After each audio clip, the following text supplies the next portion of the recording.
വചനത്തെ അറിയിക്കുന്നു. വൈദ്യമുള്ള ബന്ധത്തിലാണല്ലോ വാൽക്കാലം നാം ഇവിടെ ആയിരിക്കുന്നത്. വൈദ്യമുള്ള ബന്ധത്തിലായിരുന്നാലും ആരാധനയുള്ള ബന്ധത്തിലായിരുന്നാലും നമുക്കൊരു വാഗ്ദത്തം നമ്മുടെ കർത്താവ് നൽകിയിട്ടുണ്ട്. രണ്ടോ മൂന്നോ പേർ എന്റെ നാമത്തിൽ എവിടെ കൂടി വന്നാലും അവരുടെ നടുവിൽ ഞാൻ എഴുന്നള്ളും.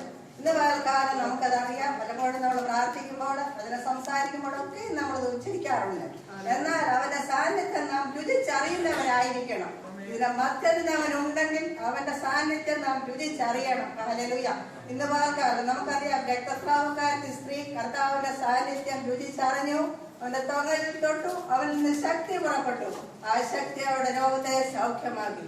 അതുകൊണ്ട് വാൽക്കാലം നമ്മുടെ മധ്യത്തിലായിരിക്കുന്ന കർത്താവിന്റെ സാന്നിധ്യം നാം രുചിച്ചറിയുന്നുവെങ്കിൽ അവനിൽ നിന്ന് പുറപ്പെടുന്ന ശക്തി നമ്മുടെ ബന്ധനങ്ങളെ അഴിക്കും. നമുക്ക് രോഗശാലത്തിൽ നൽകും. അതുകൊണ്ട് വാൽക്കാലം നമ്മളെ തന്നെ കർത്താവിന്റെ കാര്യങ്ങളിലേക്ക് ഏൽപ്പിക്കണം. നമ്മുടെ ഓരോ കൂടിവരവും വൈദ്യായാലും ഉപവാസ പ്രാർത്ഥനയായാലും ആരാധനയായാലും അവന്റെ നാമത്തിൽ നാം കൂടി വരുന്നിടത്ത് അവൻ കടന്നു വരുന്നുണ്ടെങ്കിൽ നമ്മുടെ ഓരോ കൂടിവരവിലും കർത്താവിന്റെ സാന്നിധ്യം നാം രുചിച്ചറിയുന്നവരായിരിക്കണം. ഇന്ന് വാൽക്കാലത്തെ ചിന്തയ്ക്കായിട്ടൊരു വേദഭാഗം നമുക്ക് നോക്കാം. 1 തീമോഥെയോസ് 4:16 വാക്യം. നിന്നെ തന്നെ ഉപദേശത്തെ സൂക്ഷിച്ചു കൊള്ളുക, ഇതിൽ ഉറച്ചു നിൽക്കുക. അങ്ങനെ ചെയ്ത നിന്റെ പ്രസംഗം കേൾക്കുന്നവരെ രക്ഷിക്കും. എടുത്തോ, നിന്നെ തന്നെ ഉപദേശത്തെ സൂക്ഷിച്ചു കൊള്ളുക. 1 തീമോഥെയോസ് 4:16 വാക്യം. നിന്നെ തന്നെ ഉപദേശത്തെ സൂക്ഷിച്ചു കൊള്ളുക, ഇതിൽ ഉറച്ചു നിൽക്കുക. അങ്ങനെ ചെയ്താൽ നീ നിന്റെ പ്രസംഗം കേൾക്കുന്നവരെ രക്ഷിക്കും. ഈ വേദഭാഗം വായിച്ചപ്പോൾ തന്നെ നമുക്ക് ഇതിന്റെ പശ്ചാത്തലം മനസ്സിലായി കാണും. അപ്പോസ്തലനായ പൗലോസ് തീമോഥെയോസിനെ വിശ്വാസത്തിൽ കൊണ്ടുവന്നതിന് ശേഷം ഈ 2 ലേഖനങ്ങളിലും അനേക ഉപദേശങ്ങൾ കൊടുത്ത് വിശ്വാസത്തിൽ ഉറപ്പിച്ച് നമുക്ക് കാണുവാനായിട്ട് സാധിക്കും. പൗലോസ്, നമുക്കറിയാം, തീമോഥെയോസിനെ വിശ്വാസത്തിൽ കൊണ്ടുവന്ന പൗലോസാണ്. വിശ്വാസത്തിൽ വന്നാൽ മാത്രം പറഞ്ഞ നമുക്ക് ഉപദേശത്തിൽ ഉറക്കേണ്ട ആവശ്യമുണ്ട്. ഹല്ലേലൂയ. അതുകൊണ്ട് അപ്പോസ്തലനായ പൗലോസ് തീമോഥെയോസിനോട് അനേക കാര്യങ്ങൾ ഉപദേശപരമായിട്ട് 2 ലേഖനങ്ങളിൽ കൂടെ പറയുന്നത് നമുക്ക് കാണാനായിട്ട് സാധിക്കും. വചനം പ്രസംഗിക്കുക, സമയത്തിലും അസമയത്തിലും ഒരുങ്ങി നിൽക്കുക, സുവിശേഷകന്റെ പ്രവൃത്തി ചെയ്യുക, ശാസിക്കുക, പ്രബോധിപ്പിക്കുക, അനേക ഉപദേശങ്ങൾ പൗലോസ് തീമോഥെയോസിനോട് നമുക്ക് കാണുവാനായിട്ട് സാധിക്കും. അതുപോലെ ഒരു ഉപദേശമാണ് ഇന്ന് വാൽക്കാലം നമ്മൾ വായിച്ചത്. നിന്നെ തന്നെ ഈ ഉപദേശത്തെ നീ സൂക്ഷിക്കുക, ഇതിൽ ഉറച്ചു നിൽക്കുക. അങ്ങനെ ഇതാക്കി നിന്റെ പ്രസംഗം കേൾക്കുന്നവരെ രക്ഷിക്കും. 2 കാര്യങ്ങളാണ് പൗലോസിനോട് പറയുന്നത്. നീ നിന്നെ തന്നെ സൂക്ഷിക്കണം, ഉപദേശത്തെ സൂക്ഷിക്കണം. നീ അത് ഉറച്ചു നിൽക്കണം. എങ്കിൽ ആദ്യമായിട്ട് നീ നിന്നെ തന്നെ രക്ഷിക്കും. അതിനുശേഷമായിട്ട് നിന്റെ വചനം കേൾക്കുന്നവർ, നിന്റെ പ്രസംഗം കേൾക്കുന്നവരും രക്ഷപ്പെടുവാനിടയായി തീരും. നമുക്കറിയാം, നമുക്ക് ലോകത്തിൽ നമ്മൾ ജീവിക്കുമ്പോൾ അനേകമായ ലോകത്തിന്റെ ഇമ്പങ്ങൾ, ജഡത്തിന്റെ ഇച്ഛകളൊക്കെ നമ്മുടെ മേൽ വാഴുവാനിടയായി തീരും. ആ ജഡത്തിന്റെ ഇച്ഛകൾ നമ്മളെ മുക്കിക്കളയുവാൻ ഇടയായിത്തീരും. ഒരു വെള്ളത്തിൽ കൂടെ മാത്രമേ ഒരു വള്ളത്തിന് സഞ്ചരിക്കുവാൻ കഴിയത്തുള്ളൂ. എന്നാൽ വള്ളത്തിൽ കയറിയാൽ എന്ത് സംഭവിക്കും? ആ വള്ളം മുങ്ങിപ്പോകുവാൻ തന്നെ ഇടയായിത്തീരും. അതുതന്നെയാണ് ഒരു ദൈവ പൈതലിന്റെ ജീവിതത്തിലും സംഭവിക്കുന്നത്. ലോകത്തിന്റെ മോഹങ്ങള്, ജഡത്തിന്റെ ഇച്ഛകള്, ഇതൊക്കെ നമ്മുടെ മേൽ വാഴുകയാണെങ്കിൽ നമ്മൾ മുങ്ങിപ്പോകുവാൻ തന്നെ ഇടയായിത്തീരും. അതുകൊണ്ടാണ് പൗലോസ് തീമോഥെയോസിനെ ഉപദേശിക്കുന്നത്, നീ വിശ്വാസം കടന്നു വന്നു, നീ എന്ത് ചെയ്യണം? നീ നിന്നെ തന്നെ സൂക്ഷിച്ചു കൊള്ളണം. നീ ഉപദേശത്തെ സൂക്ഷിച്ചു കൊള്ളണം. അത് ചെയ്തുവെങ്കിൽ മാത്രമേ, വിശ്വാസത്തിൽ വന്നത് കൊണ്ട് മാത്രമായില്ല, നിന്നെ തന്നെ നീ സൂക്ഷിച്ച് ഉപദേശത്തെ നീ സൂക്ഷിച്ചുവെങ്കിൽ മാത്രമേ നിനക്ക് നിന്നെ തന്നെ രക്ഷിക്കുവാൻ കഴിയത്തുള്ളൂ. മാത്രവുമല്ല, ഈ മുഖാന്തരം അനേക രക്ഷയിലേക്ക് കടന്നു വരണമെങ്കിൽ നീ ആദ്യമായിട്ട് നിന്നെ തന്നെ രക്ഷിക്കണം. ഇന്ന് പകൽക്കാലം നമുക്കൊരു വേദഭാഗം നോക്കാം. അപ്പോസ്തലനായ പൗലോസ് കൊരിന്ത്യയിലുള്ള വിശ്വാസികൾ കൊടുത്തൊരു വേദഭാഗം നമുക്ക് ഇന്ന് പകൽക്കാലം നോക്കാം. 1 കൊരിന്ത്യർ 9:27 വാക്യം. മറ്റുള്ളവരോട് പ്രസംഗിച്ച ശേഷം ഞാൻ തന്നെ കൊള്ളരുതാത്തവനായി പോകാതിരിക്കേണ്ടതിന് എന്റെ ശരീരത്തെ ദണ്ഡിപ്പിച്ച് അടിമയാക്കുക എന്നേ ചെയ്യുന്നു. പൗലോസിനോട് പറയുന്ന കൊരിന്ത്യയിലുള്ള വിശ്വാസികളോട് പൗലോസ് പറയുകയാണ്, മറ്റുള്ളവരോട് പ്രസംഗിച്ച ശേഷം ഞാൻ തന്നെ കൊള്ളരാതവനായി പോകാതിരിക്കേണ്ടതിന് എന്റെ ശരീരത്തെ ദണ്ഡിപ്പിച്ച് അടിമയാക്കുകയത്രേ ചെയ്യുന്നത്. പൗലോസിനോട് പറയാം. നമുക്കറിയാം പൗലോസ് ആരാ? നമുക്കറിയാം. അനേക ലേഖനങ്ങൾ എഴുതി കർത്താവിന് വേണ്ടി ശുഷ്കാദിയോടെ പ്രവർത്തിച്ച പൗലോസ് തന്നെ പറയുകയാണ്, ഞാൻ മറ്റുള്ളവരോട് പ്രസംഗിച്ച ശേഷം ഞാൻ തന്നെ കൊള്ളരാത്തവനായി പോകാതിരിക്കുവാൻ. പൗലോസിന്റെ ജീവിതത്തിൽ എന്ത് സംഭവിക്കാം? കൊള്ളരാത്തവനായി പോകാതിരിക്കുവാനുള്ള എല്ലാ സാധ്യതകളും പൗലോസിന്റെ ജീവിതത്തിലുണ്ട്. അതുകൊണ്ട് ഞാൻ എന്തോ ചെയ്യുന്നു? എന്റെ ശരീരത്തെ ഞാൻ ദണ്ഡിപ്പിച്ച് അടിമയാക്കുകയത്രേ ചെയ്യുന്നത്. അതിന്റെ മോൾ ഭാഗത്ത് പറയുന്നു, ഓട്ടക്കളത്തിൽ ഓടുന്നവർ എല്ലാവരും ഓടുന്നു, എങ്കിൽ ഒരുവനെ വിരുദ് പ്രാപിക്കുന്നുള്ളൂ എന്നറിയുന്നില്ലയോ? നിങ്ങളും പ്രാപിപ്പാൻ തക്കവണ്ണം ഓടുവീൻ. നമ്മൾ ഓരോട്ടക്കളത്തിൽ ഓടിക്കൊണ്ടിരിക്കുകയാണ്. പൗലോസ് പറയുന്നു, പ്രാപിപ്പാൻ തക്കവണ്ണം നിങ്ങളും ഓടുവിൻ. നമ്മൾ മരണപര്യന്തം വിശ്വസ്തരായിരുന്നെങ്കിൽ മാത്രമേ, നമുക്കറിയാം സ്നാന ജലത്തിൽ നമ്മൾ നിൽക്കുമ്പോൾ സ്നാപകൻ നമ്മളോട് പറയുന്നു, മരണപര്യന്തം വിശ്വസ്തരായിരിക്കാൻ ആ ജീവകിരീടം പ്രാപിക്കും. നാം വിശ്വാസത്തിൽ ബന്ധം അതുകൊണ്ട് മാത്രം നമുക്കൊന്നും നേടുവാൻ സാധിക്കത്തില്ല. മരണപര്യന്തം വിശ്വസ്തയോടെ ഓടിയെങ്കിൽ മാത്രമേ നമുക്ക് ജീവകിരീടം പ്രാപിക്കുവാൻ സാധിക്കത്തുള്ളൂ. അതുകൊണ്ടാണ് പൗലോസ് പറയുന്നത്, ഞാൻ തന്നെ പ്രസംഗിച്ച ശേഷം തിമോഥെയോസിനെ ഉപദേശിക്കുകയാണ്. തിമോഥെയോസേ, ഞാൻ തന്നെ പ്രസംഗിച്ച ശേഷം കൊള്ളാത്തവനായി കൊള്ളാതിരിക്കുവാൻ എന്റെ ശരീരത്തെ ഞാൻ ലംഘിപ്പിച്ച് അടിമയാക്കുകയത്രേ ചെയ്യുന്നത്. നമുക്കറിയാം, പാട്ടുകാരൻ പാടുന്നു, നക്ഷത്രങ്ങൾ പോലീലോകെ ശോഭിച്ചോലും ചെറുതെ കാണുന്നില്ലേ ഈ ശൂദ്രകൂട്ടത്തിൽ. നമുക്കറിയാം, ഒരു കാലത്ത് നക്ഷത്രങ്ങളെ പോലെ കർത്താവിന് വേണ്ടി അധികമായ ശുഷ്കാദിയോടെ ശോഭിച്ച ചില ജീവിതങ്ങളെ ശുദ്ധർക്കൂട്ടത്തിൽ കാണുന്നില്ല. എന്ത് സംഭവിച്ചു? ലോകത്തിന്റെ മോഹങ്ങളെ, ജഡത്തിന്റെ ഇച്ഛകളെ ഒക്കെ അവരുടെ മേൽ വാഴുവാനിടയായത് മുഖാന്തരമായിട്ട് അവരൊക്കെ വീണുപോയി. ഹല്ലേലൂയ. വീണുപോയത് കൊണ്ടാണ് അവരെ ശുദ്ധർക്കൂട്ടത്തിൽ കാണുന്നില്ല. അതുകൊണ്ടാണ് പാട്ടുകാരൻ പറയുന്നത്, ശുദ്ധർക്കൂട്ടത്തിൽ അവരെ കാണാത്തത് എന്തുകൊണ്ടാണ്? അവർ ലോകത്തിന്റെ ഇമ്പങ്ങൾ ഇച്ഛകളുടെ പുറകെ ഓടി മുഖാന്തരമായിട്ട് അവർ വീണുപോയി. അതുകൊണ്ട് പൗലോസ് പറയുന്നു, ആകയാൽ താൻ നിൽക്കുന്നു തോന്നുന്നവൻ വീഴാതിരിക്കുവാൻ നോക്കിക്കൊള്ളട്ടെ. നമ്മളിത് കാലം നിൽക്കുന്നുവെന്ന് തോന്നുന്നുവെങ്കിൽ, നമ്മൾ വീണിട്ടില്ല, നിൽക്കുന്നെന്ന് തോന്നുന്നെങ്കിൽ പിന്നെയും വീഴുവാനുള്ള സാഹചര്യം നമ്മുടെ മുമ്പിലുണ്ട്. നമ്മളെ ദൈവമക്കളാണെന്ന് കരുതി നമുക്കൊരു മുറിയിൽ കയറി അടച്ചിരിക്കുവാൻ പാടില്ല. നമുക്ക് സാധിക്കത്തില്ല.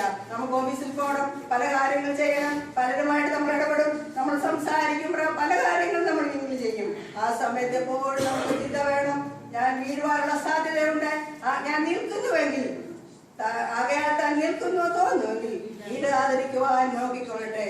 ഏത് സമയത്തും വീഴുവാനുള്ള സാധ്യത ഉള്ളത് കൊണ്ട് വീഴാതിരിക്കാൻ തക്കണം നമ്മളെ തന്നെ നമുക്ക് സൂക്ഷിക്കാം. അതിനുശേഷമായിട്ട് പൗലോസ് പിന്നെയും അനേക ഭാഗത്തെ നമുക്ക് ഈ കാര്യങ്ങൾ തന്നെ പറയാൻ നമുക്ക് കാണുവാനായിട്ട് സാധിക്കും. ഗലാത്യരുടെ വിശ്വാസികളോട് പൗലോസ് 5-ാം അധ്യായം 14-24 വാക്യങ്ങളില് നമുക്ക് കഴിഞ്ഞ ദിവസം കർത്താവിനോട് വായന സംസാരിച്ചപ്പോൾ പറഞ്ഞ വേദഭാഗമാണ്. ഗലാത്യർ 5-ന്റെ 16-24 വാക്യങ്ങൾ.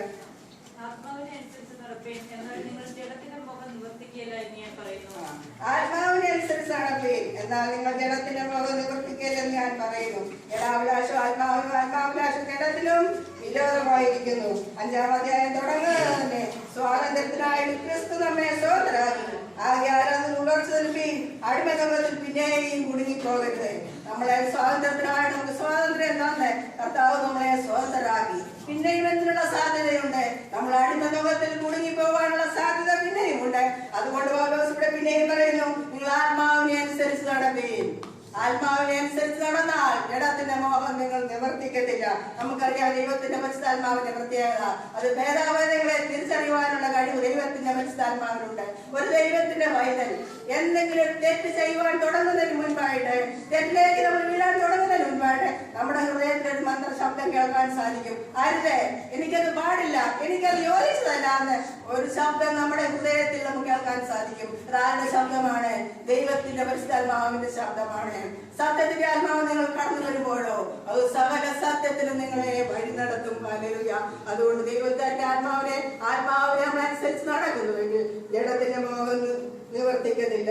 അതിന്റെ 24-ാം ഭാഗത്തില് ക്രിസ്തുവേശുവിനുള്ളവർ ജഡത്തെ അതിന്റെ രാഗമോഹങ്ങളോടുകൂടെ ക്രൂശിച്ചിരിക്കുന്നു. നമ്മൾ ആരാണ്?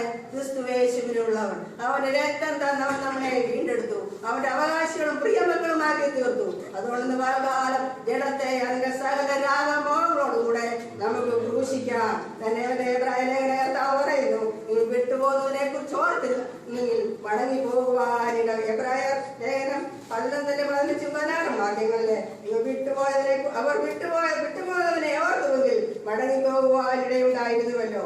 അവരോ അധികം നല്ലതിനെ സ്വർഗമാനെ തന്നെ കാക്ഷിക്കുന്നു. നമുക്കറിയാം ഇതിന്റെ പശ്ചാത്തലം എന്താണെന്ന്. അബ്രഹാം വിളിക്കപ്പെട്ടാറെ അനുസരിച്ച് എവിടേക്ക് വരുമെന്നറിയാതെ യാത്ര പുറപ്പെട്ടു. അബ്രഹാം യാത്ര പുറപ്പെട്ടു. ഒരിക്കൽ പോലും അബ്രഹാം പുറകോട്ട് തിരിഞ്ഞു നോക്കിയില്ല. അതാണ് പറയുന്നത്, അവർ വിട്ടുപോകുന്നതിനെ ഓർത്തുവെങ്കിൽ മടങ്ങി പോകുവാനിടയുണ്ടായിരുന്നുവല്ലോ. അവരോ അധികം നല്ലതിനെ സ്വർഗീയമായതിനെ തന്നെ കാക്ഷിച്ചിരുന്നു.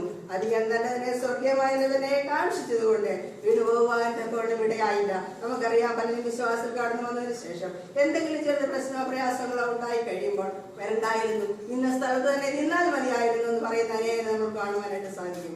അതല്ല, നമ്മൾ അധികം നല്ലതിനെ സ്വർഗീയമായതിനെ തന്നെ നമ്മൾ കാക്ഷിക്കുന്നവരാണെങ്കിൽ ഒരിക്കലും വിട്ടുപോകുന്നതിനെ നമ്മൾ ഓർക്കത്തില്ല. അതിനെ നമ്മൾ ഉപേക്ഷിച്ചു. അതുകൊണ്ട് ഈ ദിവസങ്ങളില് വിട്ടുപോകുന്നതിനെ കുറിച്ച് ഓർക്കാതെ അധികം നല്ലതിനെ സ്വർഗീയമായതിനെ തന്നെ കാക്ഷിക്കുവാൻ നമുക്ക് ഇടയായി തീരട്ടെ. എബ്രായർ 2:1 എബ്രായർ ലേഖനം 2-ാം അധ്യായത്തിന്റെ 1-ാം വാക്യത്തിൽ എന്ത് പറയുന്നു? അതുകൊണ്ട് നാം വല്ലപ്പോഴും ഒഴികെ പോകാതിരിക്കേണ്ടതിനെ കേട്ട് അധികം ശ്രദ്ധയോടെ കരുതിക്കൊള്ളുവാൻ ആവശ്യമാകുന്നു. അതുകൊണ്ട് എന്തുമാണ്? വല്ലപ്പോഴും ഒഴികെ പോകുവാനുള്ള സാധ്യത ഒരു ദൈവവൈദ്യന്റെ ജീവിതത്തിലുണ്ട്. അതുകൊണ്ട് എന്ത് മനസ്സിലാക്കണം? കേട്ടത് അധികം ശ്രദ്ധയോടെ നാം ഹൃദയത്തിൽ കരുതിക്കൊള്ളുവാൻ ആവശ്യമാകുന്നു. ഞാൻ കേട്ടു, ഇന്ന് ഞാൻ 2-3 കൂട്ടക്കാരെന്ന് ഞാൻ പറഞ്ഞു. നിന്നെ തന്നെ സൂക്ഷിക്കുക, ഉപദേശത്തെ സൂക്ഷിക്കുക, അധികം നല്ലതിനെ സ്വർഗീയമായതിനെ തന്നെ കാക്ഷിക്കുക, ആത്മാവിനെ അനുസരിച്ച് നടക്കുക. പിന്നെ ക്രിസ്തുവേശുവിനുള്ളവർ ജഡത്തെ രാഗമോഹങ്ങളോട് സൂക്ഷിക്കണം. നമ്മൾ ഈ കാര്യങ്ങൾ നമ്മുടെ ഹൃദയത്തിൽ സൂക്ഷിച്ചു വെച്ചാൽ നമുക്ക് ഇത് കരുതിക്കൊള്ളുവാൻ ആവശ്യമാകുന്നു. എന്തിനെ? നാം വല്ലപ്പോഴും ഒഴി പോകാതിരിക്കേണ്ടതിന്. ഞാൻ പറഞ്ഞപ്പോൾ വൈപ്പിയുടെ മീറ്റിംഗ് ആണല്ലോ, ഞാൻ കുഞ്ഞുങ്ങളോടൊരു കാര്യം പറയുവാൻ ആഗ്രഹിക്കുകയാണ്. നമ്മൾ കുഞ്ഞുങ്ങളോട് ചോദിച്ചാൽ നിങ്ങളുടെ അംബീഷൻ എന്താണെന്ന് നമ്മൾ അവരോട് ചോദിച്ചാൽ അവർ പറയും, എനിക്ക് ഡോക്ടർ ആകണം, എനിക്ക് എഞ്ചിനീയർ ആകണം, അല്ലെങ്കിൽ എനിക്ക് IAS പാസ് ആകണം. ഉന്നതമായ വിദ്യാഭ്യാസത്തെ കുറിച്ച് അവർ പറയും. ശരിയാണ്, നല്ല കാര്യമാണ്. അവർ ഉന്നതമായ വിദ്യാഭ്യാസത്തിന് വളരെ പ്രാധാന്യം കൊടുക്കുന്ന വ്യക്തിയാണ്.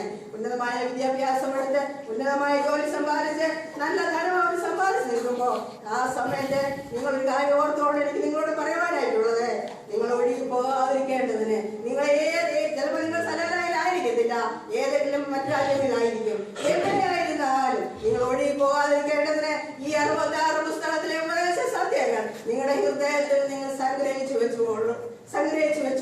അത് നിങ്ങളുടെ കാലിന് ദീപവും പാതയ്ക്ക് പ്രകാശമായി തീരുവാൻ കർത്താവ് സഹായിക്കും. ഒരിക്കലും നിങ്ങൾ ലജിക്കുവാനിടയായി തീരത്തില്ല. നിങ്ങൾ ഈ വചനവുമായി നിങ്ങൾ ഈ വാങ്ങുന്ന സ്ഥലത്ത് ഏത് പൊസിഷനായി തീർന്നാലും ഇതിന് 1-ാം സ്ഥാനം കൊടുത്തോണ്ട് നിങ്ങൾ നിൽക്കുന്നുവെങ്കിൽ നിങ്ങൾ ഒരിക്കലും ലജിക്കാനിട വരത്തില്ല.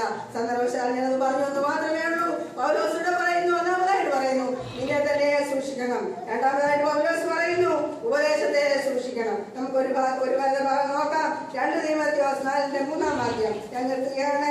2 തീമോഥെയോസ് 4:3 വാക്യം. ഉപദേശത്തെ സൂക്ഷിക്കണമെന്ന് പൗലോസ് പറയുന്നത് എന്തുകൊണ്ട്?